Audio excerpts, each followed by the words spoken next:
C'était une exploitation agricole familiale que j'ai reprise après mon père.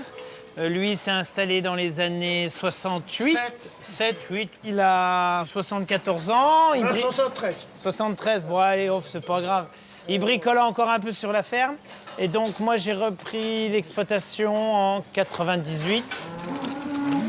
Grâce au financement européen, on a pu conduire à terme la construction du grand bâtiment et l'achat des machines pour récolter le foin. Ça apporte aussi une qualité environnementale parce qu'on n'utilise plus de produits chimiques. Et notre exploitation est bio depuis 2009.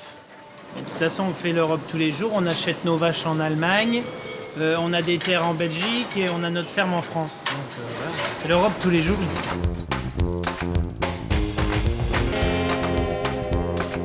Louloubus, c'est à la fois une halte garderie et un relais d'assistante maternelle itinérant. Tous les jours, une salle des fêtes est transformée en lieu d'accueil adapté pour les enfants. On se déplace d'une commune à une autre. On tourne dans 7 lieux différents. L'Europe a permis effectivement de financer le poste de Fabienne, mais aussi de toute l'équipe, tout le fonctionnement du Louloubus sur les 3 premières années de démarrage de ce service. Sans l'Europe, le Louloubus n'existerait pas. Ce canal, c'est un des canaux les plus anciens du département. Il y avait des difficultés à satisfaire tous les besoins en irrigation. Grâce aux fonds européens, on a pu bétonner le canal. Ça nous a permis de ne plus avoir de perte d'eau et de maîtriser davantage les irrigations dans nos vergers. Si on n'avait pas eu l'aide de l'Europe, les cultures auraient été en danger. Notre souhait dans le futur, c'est que l'agriculture du Roussillon continue et qu'elle soit le plus pérenne possible pour arriver à faire vivre cette activité agricole qui est primordiale dans notre département. On a une centaine de chèvres et on produit à peu près 60 000 fromages par an. Produire local et vendre local, ça nous semble très important pour une activité comme la nôtre. Qu'est-ce que je vous propose? Du chèvre au miel, chèvre au coquelicot.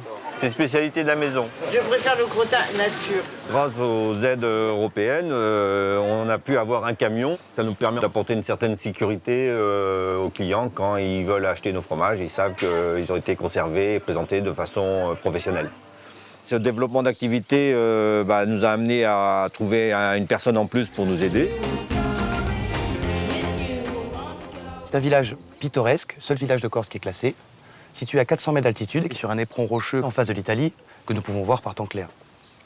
La volonté du projet, c'était de rebâtir le village tel qu'il était avant, avec les mêmes techniques et les mêmes matériaux. Alors ici, nous sommes sur une ruelle qui a été entièrement financée sur des fonds européens. Aujourd'hui, ces ruelles peuvent ressembler à ce qui était auparavant, au XVIIe. L'Europe nous a donné un levier fantastique pour préserver ce patrimoine et le mettre en valeur tel qu'il le mérite.